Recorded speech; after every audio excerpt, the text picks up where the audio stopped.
Welcome back to the Swider Show, man. Episode 26.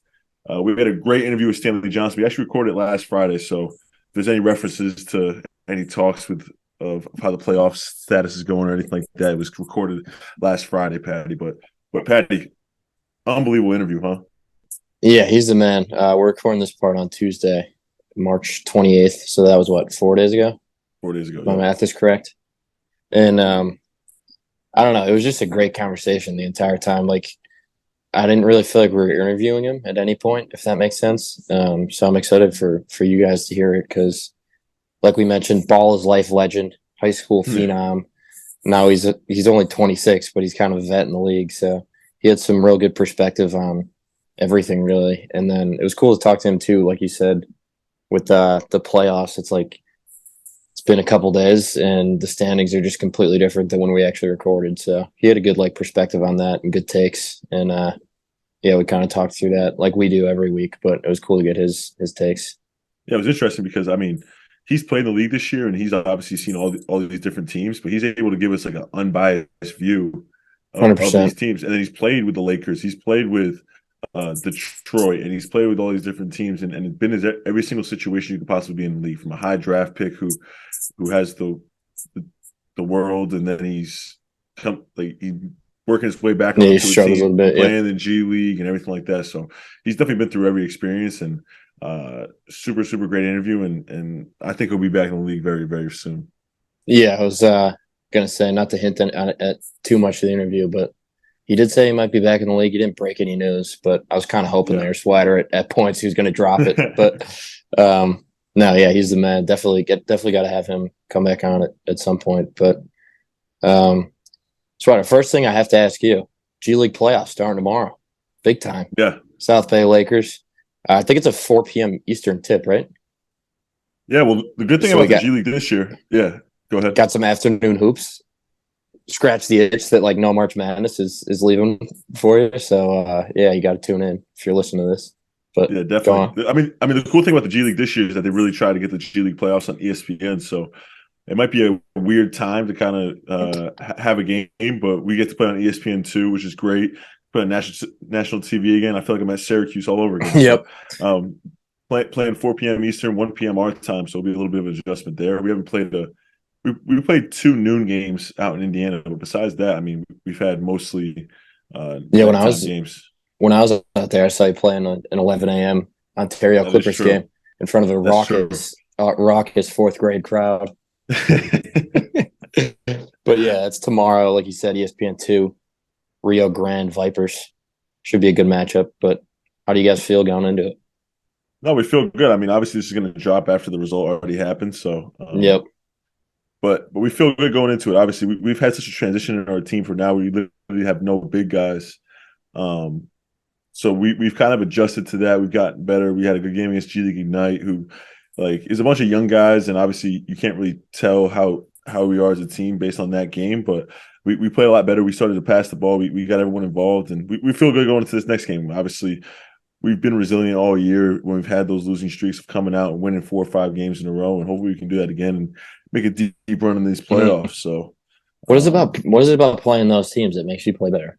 Because I think your averages across the board against those teams, like you had 26-9 yeah. last game against the Ignite for the listeners that aren't aware. But yeah, what do you just like lighting those teams up, or what is it? Well, I think it's for Ignite. I consider myself a high IQ basketball player, right? Mm-hmm.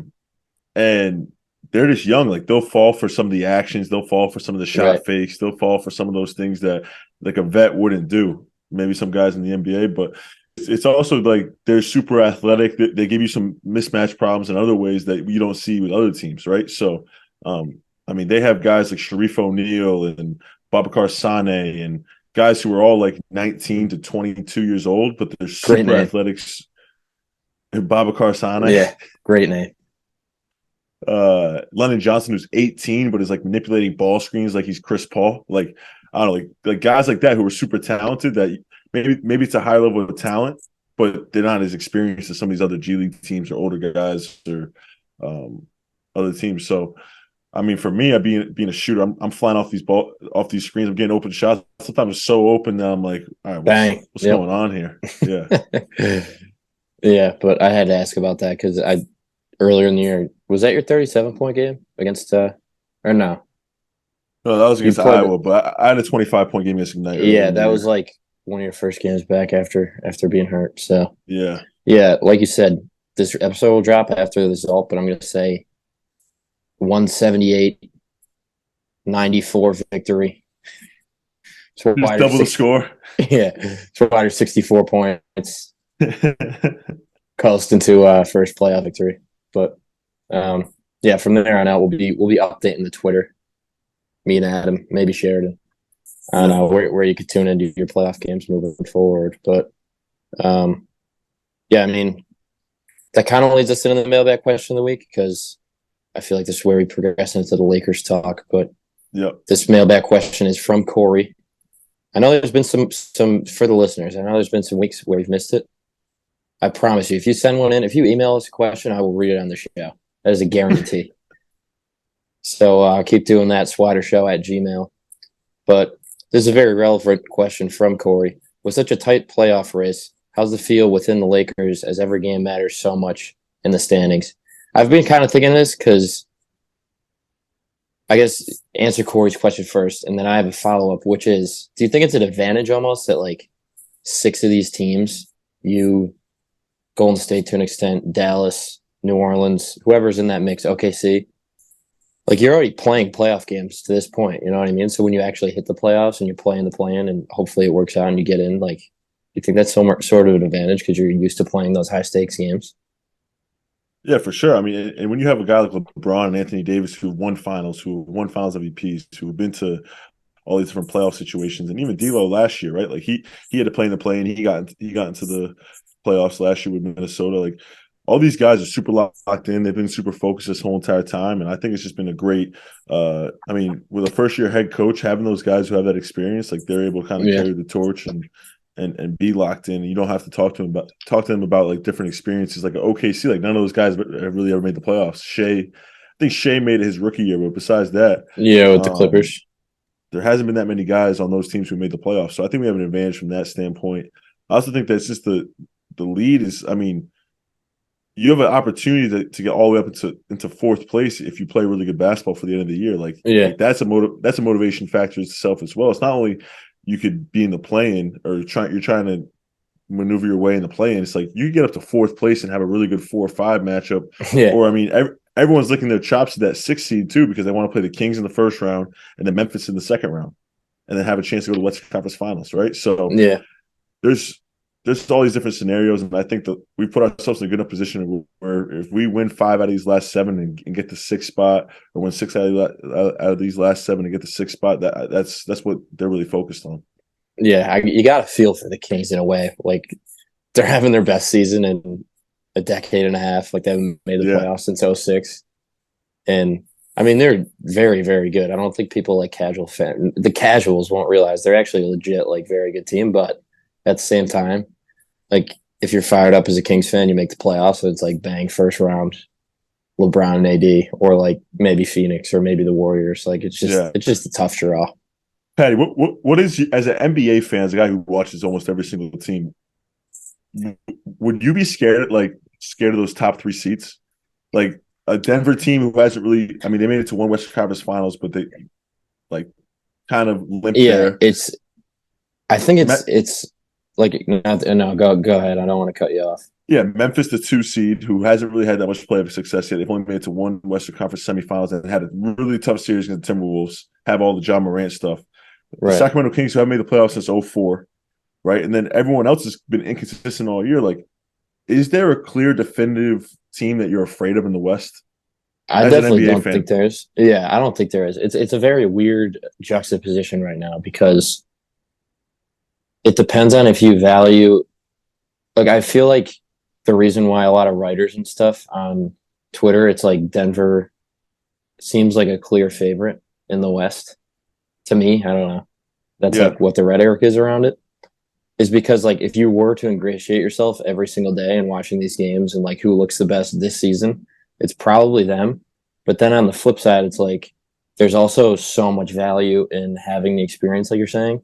So like the Warriors, yeah, they might finish with 44 wins, but like if they go up against their Nuggets or their Grizzlies in a playoff series, I don't know, like Vegas odds, they'll probably be even favored, Yeah. even like, you know what I mean? Like, so it's just it's a very unique season. And it's kind of cool in a way because I think for all of like when me and you were in high school and college, it was like the East, LeBron was going to make it 4 years in a row. It was Warriors, Cavs, and it was just kind of like this foregone conclusion. And I still loved the product at that point, but now it's way more exciting that like to your point, I would not be shocked at all if the 2, 3, and 4 seeds all lose in the first round. You know what I mean? It's And then crazy. if the Lakers fall into the 8 seed and they play the Nuggets, like I don't know, that'll also be at least a long series. Like I don't think the Nuggets would be thrilled about that and feel like if I was a Denver fan, I would be like, oh fuck yeah, normal 1-8, like this is a breeze. You know what I mean? Yeah, I don't know how if you're a 1 seed and you just play LeBron in the first round, like yeah, Mm-hmm. that would be unbelievable, right? Like it's It's just like the yeah, West is so wide open, and then you look at the East, it's kind of the opposite. You have 3 teams it's who are like kind of 4 that are clear. like yeah, I mean, if you want to put Cleveland in the Knicks in that conversation, you could. But I look at there's 3 teams in the East that I don't really see anyone making a surprise yeah, run, right? Like I don't see a Miami going against a Boston, Milwaukee in the first round and like even them like giving them really that much trouble. yeah. Or But then Atlanta. to my point, I think the Heat are the only ones in the East that could kind of like screw it up a little bit because they do have like the pedigree, like we were talking about with a lot of the Western teams, but it's not to that point. Like I would be actually shocked if the Heat beat if they match up with the Sixers, Boston or Milwaukee, and they beat them. I would be very surprised. Yeah. I just But those 3 teams I just think are just clear cut the best teams in the East. And the way that James Harden's playing with Joel Embiid and how they've kind of really like started to click, right? I feel like James Harden has finally gotten to that role where he knows yeah, these spots to pick, who on the team can help. I think the one what I've been hearing a lot and what I've been watching is I think the one thing that Boston has over some of these other teams is that Boston, Milwaukee is that they have such a deep bench that a Derek White can go and get 30 in a game. yeah. How much do you think that matters when it comes to the playoffs? A lot. I think I think it matters a lot, especially on a team like Boston or Milwaukee, right? Like Jason Tatum and Jaylen Brown and Giannis and Drew Holiday, they aren't going to have great games every single game. I think Giannis is a little bit of an exception because he can do it without shooting the ball particularly well. He can get 35 to 40 with just putting his head down and going to the basket. And Right. but with some of these other guys, it's like you're going to have bad shooting games, and how are you going to make up for those bad shooting games? It's going to be have someone else have to really step up. You saw Derek White do it in Spurs last year. Malcolm Brogdon is more than capable of doing that. So, I mean, I'm excited for this year's playoffs. Hopefully we're fighting and we're able to make a big run Yeah. in the playoffs. But I mean, either it's just going to be an unbelievable NBA playoffs. I'm excited. Yeah. I definitely think there's been years where the playoffs as a whole have been awesome, but you get at least 4 or 5 first round matchups that are kind of just like boring. Yeah, This year, I don't think that's going to happen no matter who makes it. especially in the Um, West. yeah, 100%. And even like if a team like obviously I'm pulling for you guys to get the 6. So let's say you Yeah. guys get the 6. Yep. If a team like I want to see OKC playing a playoff series, like their guys are so fun to watch. You know what I mean? Like they might not strike that fear in the top seeds like we were saying before, but I'll still be tuned in every game, like But excited to watch them play. imagine like a Dallas Denver first round matchup, and then a Golden State Memphis first round matchup, and then a and then a Lakers Kings first round matchup, Yeah, and and then then a Phoenix Phoenix Clippers. Clippers. Like Yeah, yeah, all 4 of those series could go to the lower seeds, and I wouldn't be like completely surprised. yeah, 100%. And then going from there, the next round, it's just a complete crapshoot. Like I really don't think there's much of a favorite, but It's um, unbelievable. it is unbelievable. It's very unbelievable. The other thing that's unbelievable, Swider, is our new segment. It's Copycat League. I don't know how many episodes I'm going to say saying it's new because I think this is the third time we did it, but Yep. kind of switching gears, also relevant. The March Madness tournament. I don't know if you guys have been tuned in. I don't know if you guys have heard that it's going on. It is a one and done tournament. They don't call it March Calmness. It's been absolutely off its rocker. So with that in mind, it's a Copycat League. I think even though he lost, Marquise Noel probably the star of the tournament. He had one of those classic March runs. First of all, what's your take on this Final Four? Random, huh? I mean, Real there's only, random. there's only really one national brand in the Final Four, and that's UConn. Like UConn, we're accustomed to seeing them there, and they've gone through. They didn't win a tournament game for the past 6-7 years. So for Yeah, I them to don't be, I don't think Hurley had won one, right? yeah, Like not they with weren't they UConn. weren't they weren't great when you were at Nova, right? No, that was Hurley's first 2 years. So like we never lost to UConn when I was at Nova. Last year they beat Villanova, but coach Hurley got thrown out of the game, so he had never beat Coach Wright. Yeah. So That's hilarious. and then Villanova beat him in the Big East tournament again. So like we never really had those like battles with UConn. Like, but this year Right, it's like like the you vintage, yeah. yeah. This year it's back. Like UConn's back, and to me they're the favorite. To me they're the Oh, favorite in I the Final think Four. I completely agree. The only thing is me, you, and we'll cite the group message again, Jimmy Bay. I'm talking about like the PTSD you get watching Miami. It's almost like they'd rather be down 12 with 8 minutes left than up by like 20 points. It's They look unbelievable how so explosive they comfortable. are. Like they literally just they flip a switch and it's like the other day, if you're a Texas fan, you're probably like, what the hell? How do we not win that game? Which is fair. You're up 12 points with 12 minutes left, like in the Elite Eight. You should definitely close it out and win the game. So it's not necessarily an excuse, but at the same time, it's like you can't be surprised. Miami's done that to everyone. And it's at a point now where it's just like they've been in every single situation, right? Like I don't remember them before our game last year when we played them at Miami, but for that for the majority of that group to still be together, it's like we've done this at home against a good team, on the road against a good team, in the tournament last year. We've been in every single situation together. Like we're not flinching when we're down 12 in the Elite Eight. Like we've been together for Yeah, 2 years. Like that majority of that group, it, they're the same team we played last year besides Charlie Moore and I mean uh, Wardenberg yeah. I and was gonna say Wardenberg and the hit the other guard who was craziest really step good. back I've ever seen in my life. Who the other guard? What was his name? Um, I but he's like a forget. seventh year senior last year. But Yeah, he yeah, was he was an unbelievably good player too. It's like, but like those guys have been in those situations. Jordan Miller is just like turned into like this the go to guy, like making every single shot. And we used to joke around last year about Jordan Miller. It's like he scores the easiest like 18 points a game we've ever seen. Like, and now he's doing it. Now he's doing everything. yeah. It's. I mean, the run they've been on the last 2 years is crazy, but it's gonna bother me not knowing that kid's name. He made all conference, didn't he? Yeah, he was really good.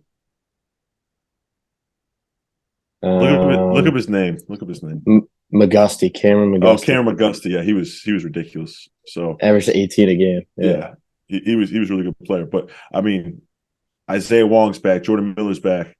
They add Nigel Pack, who's kind of like a Cameron McGusty, who shoots the three, can make plays. he's Um, old too. Yeah, so all these guys are old experience. And I think the kid Norchad Omir, he completely uh-huh. changed their team too. Because last year they didn't have that dominant five. Yeah. They had Wardenberg, who was a really good passer, who could shoot the three, who could set up all his teammates. But added Norchad with rim protection and shot blocker, and obviously He just could a also beast. play with them. Yeah, like he doesn't slow Exactly. him down at all. So I don't know. That's why I agree with you. I think UConn going into it should definitely be the favorite, just given how they've beaten the shit out of everyone they played. Like that Gonzaga game is ridiculous. I think UConn's deeper. Like UConn has 10 guys that could finish the Yeah, game. yeah. You know They're what I mean? also Like, enormous. yeah, So I don't know. That game will be very interesting to see. And then the other side, SDSU FAU. It's like both of them are just so solid. Am I getting that excited to watch that game? Maybe not. yeah. I'll still tune in, but they're just two like very solid, good college basketball teams. I just don't see San Diego State losing that game just because of the way they play. They're so Mm-hmm. tough. They're physical. They play defense. They use all 30 seconds of the shot clock on offense. They just pound you and just like I just don't see them losing that game just because of their style of play. I think FAU is a really really good team, and we even said it after the first weekend. Like after they beat Memphis, like they're good. Like Yeah, they're you very watch them good. play, and it's like I didn't see that as an upset when they beat Memphis. Like I didn't. No, And then once they got the 16 seed, they got Fairleigh Dickinson. They beat them. And then that next game, who they play that next game at? It was that Tennessee. showed. Yeah, once they beat Tennessee, I was like, all right, this team's legit. I didn't think they were going to beat Kansas State, but it's March. Yeah, exactly. That's a good segue though. They did beat Kansas State. It's a copycat league. I love the probably the best part to me about March Madness is when a guy like Noel just completely captivates the sports world for 3 weeks. Like last Friday, yeah, they played Thursday.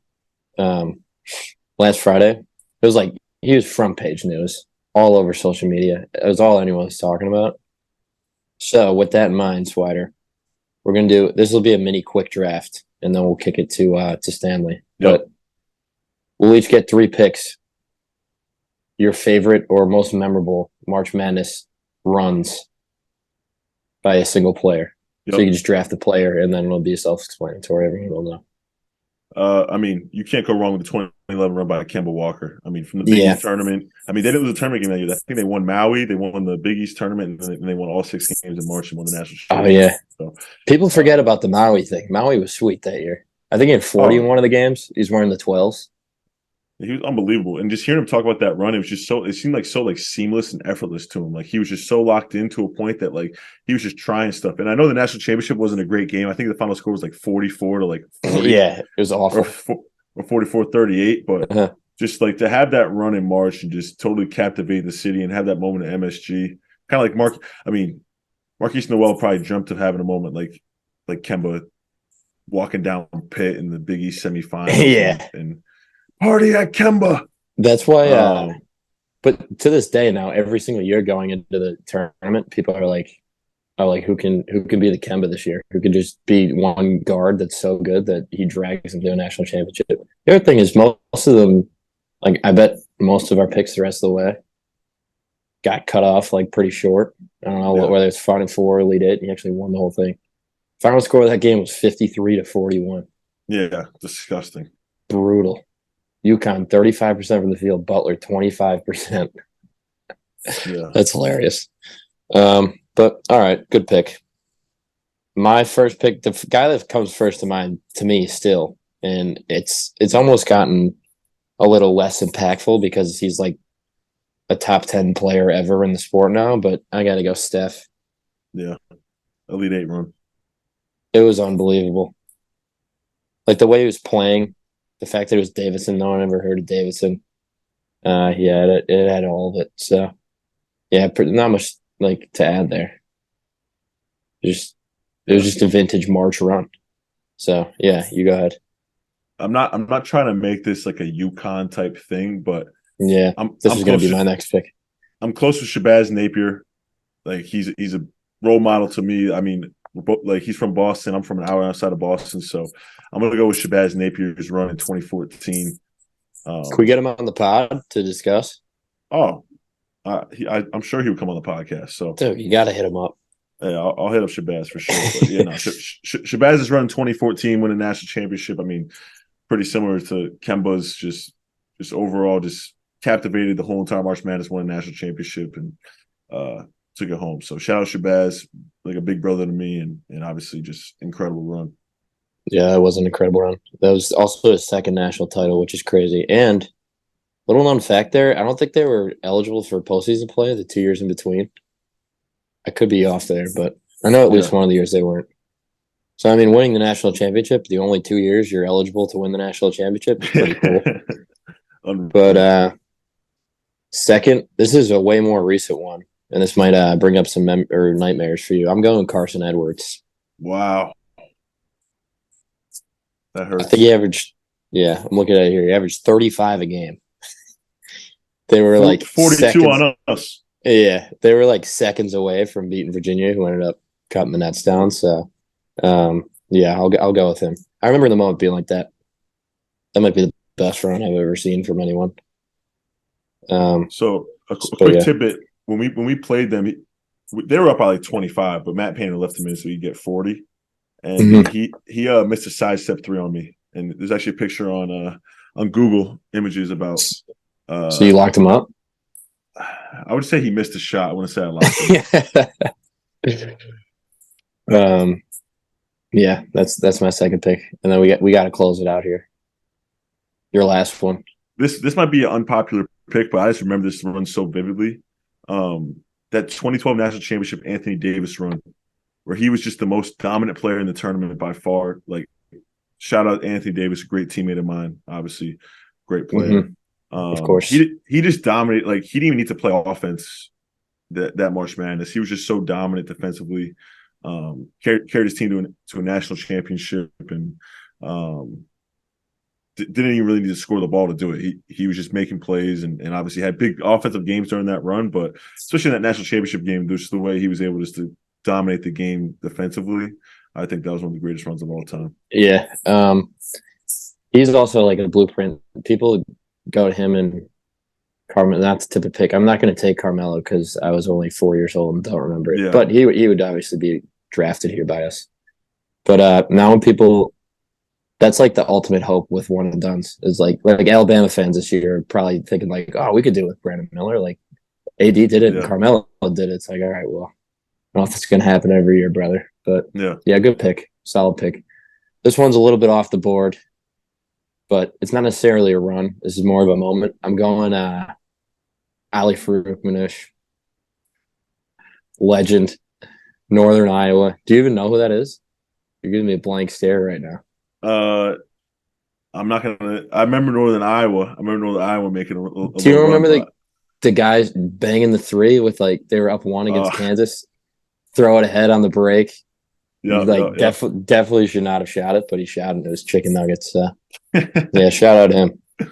I think an honorable mention for this would definitely be Jahlil Okafor in 2015 too.